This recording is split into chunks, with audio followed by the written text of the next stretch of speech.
Alphonse Bernard, bonjour. Bonjour. Vous êtes le président de l'AIOC Ingénierie Midi-Pyrénées, donc association qui regroupe les professionnels de l'ingénierie sur le territoire de l'Occitanie-Ouest.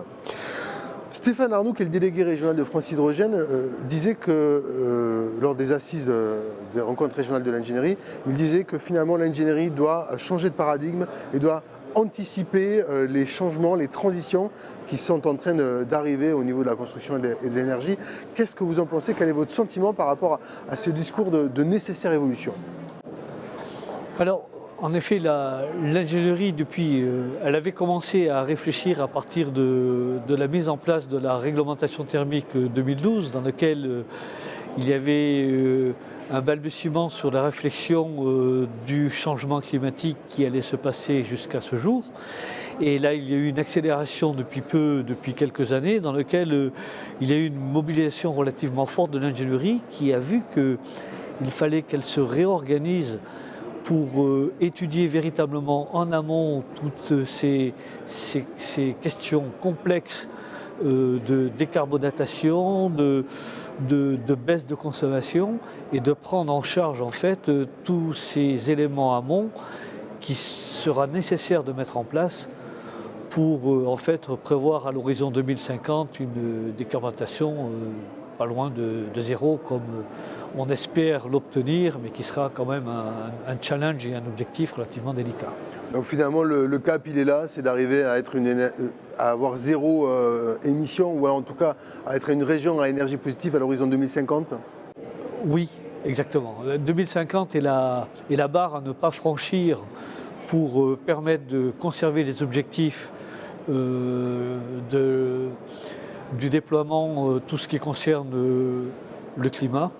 Et nous savons que déjà à ce jour, l'ingénierie est obligée de former ses équipes pour pouvoir en fait endiguer toutes ces augmentations de problèmes, je dirais, parallèles et amont que nous serons obligés de prendre en compte au niveau de la construction tout ce qui concerne le bâtiment et le BTP. Donc un enjeu important et fort sur la formation, sur les compétences, également il y a des virages stratégiques à mettre en œuvre. Exactement. Un véritable virage, je dirais plus que 90 degrés, comme on pourrait le dire, mais il va falloir que l'on réfléchisse aussi sur un changement de trajectoire technologique. Il n'y a pas que, il va y avoir une formation sur la manière d'évaluer en fait toutes les conséquences et toutes les causes qui peut apporter en fait une amélioration d'ici l'horizon 2050, mais aussi il va falloir réfléchir sur des nouveaux matériaux à mettre en place, donc sur une nouvelle manière de réfléchir et de conception, et aussi d'accompagner toutes les filières qu'il va falloir mettre en place, parce que le bois, on en parle, mais à mon avis, il n'y aura pas que le bois qui sera obligé de venir se mettre en place. Le béton, il va falloir qu'il s'adapte.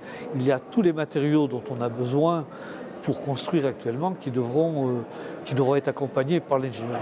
Donc c'est un formidable défi finalement qui va s'ouvrir à vous dans les années prochaines. Exactement, et je dirais plus qu'un défi. Eh bien, écoutez, on va essayer de l'attraper à bout de bras et puis on va suivre ça avec ses évolutions. Merci beaucoup Alphonse Bernard. Merci à vous.